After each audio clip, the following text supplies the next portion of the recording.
الرجیم بسم اللہ الرحمن الرحیم۔ عزیز طلباء اور محترم اساتذہ کرام،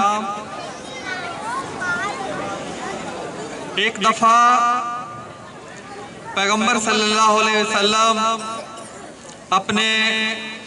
صحابہ کے ساتھ ایک مجلس میں مسجد میں تشریف فرما تھے اور گفتگو فرما رہے تھے۔ گفتگو کے دوران آپ نے فرمایا کہ ابھی جو شخص مسجد میں داخل ہوگا وہ جنتی ہوگا، وہ جنتی ہے۔ صحابہ کرام میں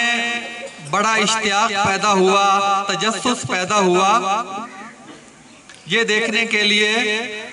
کہ وہ کون سا جنتی ہے جس کا دیدار ابھی نصیب ہوگا۔ اسی اثناء میں ایک آدمی داخل ہوا، اس کی عمر کافی تھی، عمر رسیدہ تھا اور اس کی داڑھی سے پانی ٹپک رہا تھا، اور آپ صلی اللہ علیہ وسلم کی مجلس میں آ کر بیٹھ گیا۔ یہی واقعہ اگلے دن بھی رونما ہوا کہ آپ صلی اللہ علیہ وسلم صحابہ کی مجلس میں گفتگو فرما رہے تھے۔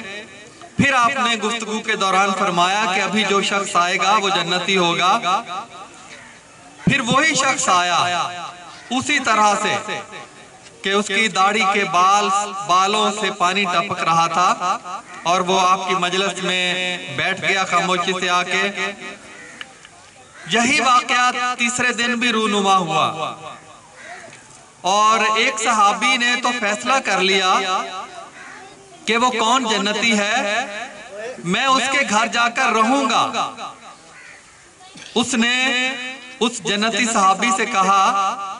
کہ میں 3 دن آپ کے پاس رہنا چاہتا ہوں۔ اس نے کہا، اس نے خوش آمدید کہا کہ آپ ضرور میرے پاس مہمان بن کر رہیں۔ وہ سارا دن اپنے کام کاج میں مصروف رہتے اور شام کو سونے کے لیے گھر آتے۔ وہ جو مہمان صحابی تھا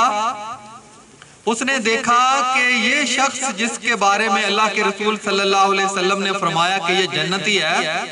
یہ تو میری طرح ہی عبادت کرتا ہے، فرض نمازیں پڑھتا ہے اور رات کو عشاء کی نماز پڑھ کے سو جاتا ہے، کوئی اضافی عمل تو میں نے نہیں دیکھا۔ تو اللہ کے رسول صلی اللہ علیہ وسلم نے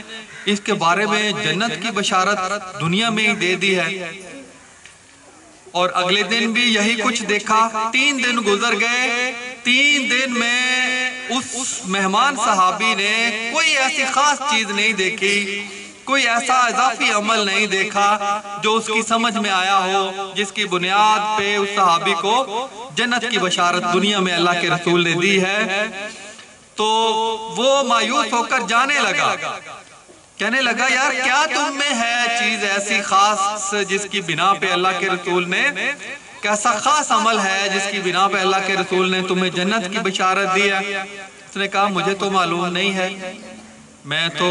آپ ہی کی طرح ہوں، جو کچھ آپ عبادت کرتے ہیں میں بھی کرتا ہوں، باقی سارا دن میں کام کاج کرتا ہوں۔ تو مایوس ہو کر جانے لگا، تھوڑی دور چلا گیا وہ جو مہمان صحابی تھا، تو پیچھے سے آواز آئی، آواز لگائی اس میزبان صحابی نے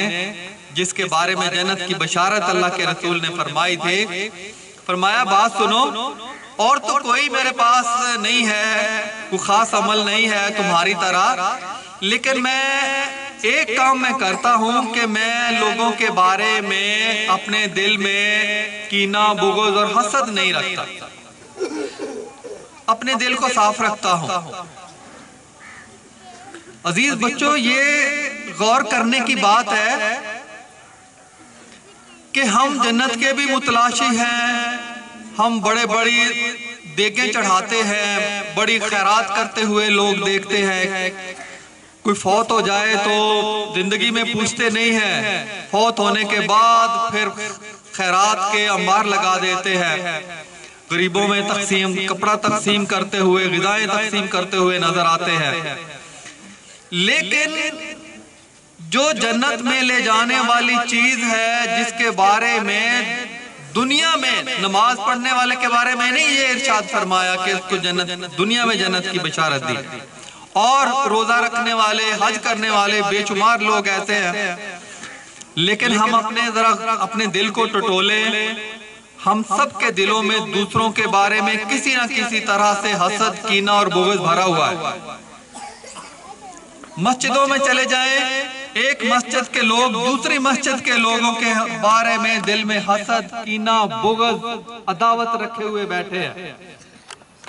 اور ہمیں اپنے ہی جو شریکہ ہے اپنے رشتہ داروں کے بارے میں دل کے اندر ہزاروں وسوسے ہیں، حسد ہے، بغض ہے، کسی کو اچھا کھاتے ہوئے دیکھ نہیں سکتے ہم، کسی کا مکان اچھا دیکھ لیں تو جل بھن کر راکھ ہو جاتے ہیں، دل جل جاتا ہے ہمارا، اور کسی کو اچھے کپڑے پہنے ہوئے دیکھے تو تب دل جلتا ہے، اور بھائیوں میں محبت دیکھیں، رشتہ داروں کی آپس میں محبت دیکھیں تو دل جل کر خاک ہو جاتا ہے، راکھ ہو جاتا ہے۔ تو پھر ہم متلاشی ہیں جنت کے، مسلمان بنے بیٹھے ہیں پکے اور سچے، جو کچھ مرضی کر لیں، جب اندر سے دل صاف نہیں ہے، اس میں دیکھو کتنے پیسے لگے ہیں، کوئی پائی پیسہ نہیں لگتا اپنے دل سے حسد کینہ بغض نکالنے میں، اپنے آپ کو صرف سمجھانا پڑتا ہے، صبر کرنا پڑتا ہے، اور میں اسی حدیث کے الفاظ آگے لکھے ہوئے ہیں کہ میں دوسروں کے نعمتوں کو دیکھ کے میں دعا کرتا ہوں، اس شخص نے کہا میں دعا کرتا ہوں۔ کیا ہم دعا کرتے ہیں کہ کسی شخص کی بڑی کوٹھی دیکھ کر، مکان دیکھ کر، اچھے کپڑے دیکھ کر، ان کے درمیان میں محبت دیکھ کر کہ یا اللہ ان کو اور نعمتیں عطا فرما، کسی کی گاڑی دیکھ کر یا اللہ ان کو اور گاڑیاں عطا فرما اور نعمتیں عطا فرما، ہم تو اندر ہی اندر جل کر راکھ ہو جاتے ہیں، پھر ہم متلاشی ہیں جنت کے۔ تو عزیز بچوں، یہ زندگی گزارنے کی سب سے بڑی تربیت کا یہ سبق ہے جو اللہ کے رسول نے دیا۔